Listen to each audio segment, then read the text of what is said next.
Slavă lui Dumnezeu stă în ascunderea lucrurilor, iar slavă împăraților stă în cercetarea lucrurilor. Proverbele 25, versetul 2.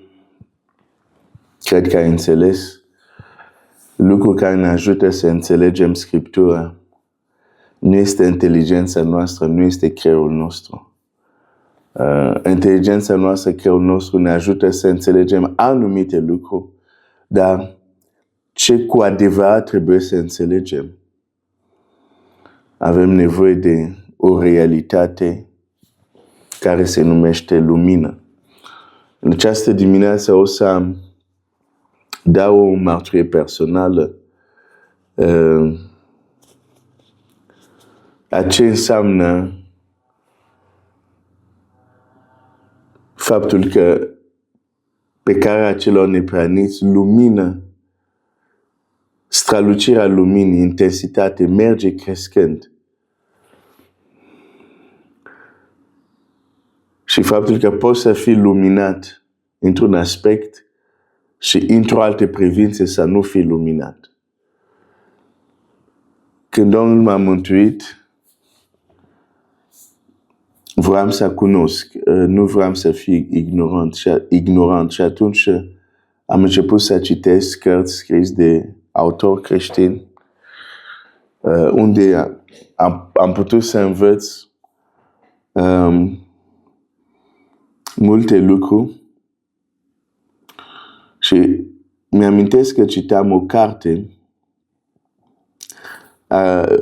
probabil pentru mine cel mai bun autor, printre cei mai buni autori. Citeam o carte, deci era cineva care îl respectăm, îmi plăcea să citesc cărțile lui.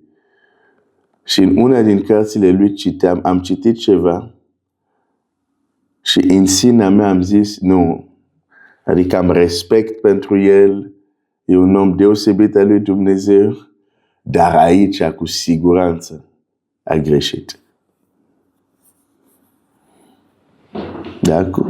Eram sigur, zici, nu, aici, ceea ce spune n-are cum să fie adevărat. Eram un tânăr nici nu aveam 20 de ani, aveam probabil 17 ani, 18 ani. El era cineva care deja lucrase 10 de ani pentru Domnul. Probabil, nu, sigur. Adică aveam probabil 17-18 ani și anii lui de slujire erau mai mult decât vârsta mea. Înțelegi ce vreau să zic? Și totuși eram convins de zic, nu, omul ăsta aici a greșit, n-are cum să fie așa. Eram convins, dar am învățat că poți să fii convins, dar a fi convins nu înseamnă că ai dreptate. A fi convins nu înseamnă că ai lumină. Hai să spun ce am citit. Am mai împărtășit asta uneori în mesaje. Ce am citit era faptul următor. A scris așa. Dacă cu adevărat îl vei sluji pe Domnul Iisus Hristos, cu adevărat, vei fi slujitorul lui cu adevărat. Adică vei fi călăuzit de Duhul lui în slujire, nu doar așa sunt mântuit și mă duc și fac ce îmi taie capul. Dacă cu adevărat vei sluji pe Iisus Hristos, cei cu care o să ai cele mai mari probleme nu vor fi pagani, vor fi creștini. Bun. Am zis, nu, omul ăsta greșește, n-are cum să fie. Cei cu care o să am mai mari probleme trebuie să fie diavolul, trebuie să fie pagan, cum adică creștin. Și mai zice și lider. Când îi spune și lider, atunci e și mai problematic. Dar zice, sunt alți creștini, sunt alți responsabili religioși. Ei o să ai cele mai mari probleme și dureri de cap de la ei. Și am zis, nu, greșește, n-are cum. Pentru că era poate doar 2 ani sau nici atât decât Dumnezeu mă mântuise și aveam o percepție încă destul de naivă asupra lumii. Era și vârstă, da. Eram destul de naiv. Și am zis, asta n-are cum să fie. Deci eram mântuit. Deci am fost luminat că sunt păcătos, am fost luminat că Iisus Hristos este mântuitorul meu, dar vezi, în acest domeniu, în acea privință, nu am fost luminat. Pentru că eram convins că omul a greșit. Dar ar trebui să treacă câțiva ani.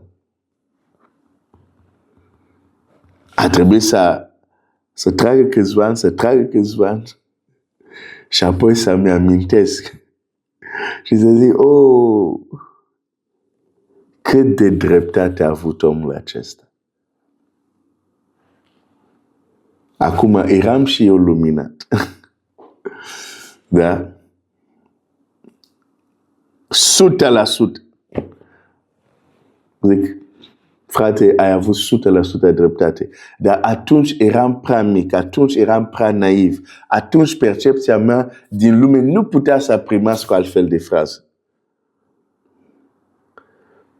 De aceea pot să înțeleg că uneori anumite lucruri care le spun nu poate să fie primit de unii. E normal că și eu am fost în poziția respectivă.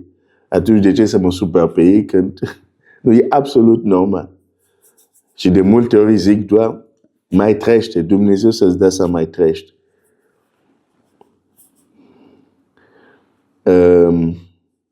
A fi luminat. De ce ne ajută să înțelegem Scriptura? În adâncimea ei este lumină. Dar lumina vine treptat. Intensitatea luminii vine treptat. Revelația este progresivă. Adică din ce în ce mai sus. Asta este modul normal. Da? Asta e modul normal. Acum noi oamenii putem alege alte căi. Dar asta este modul normal. Din slavă în slavă.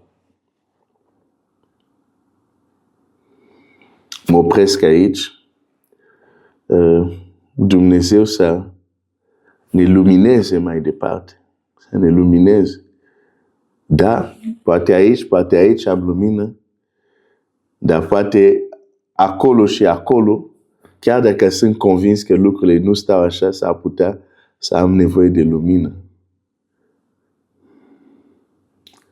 Dumnezeu să te binecuvânteze.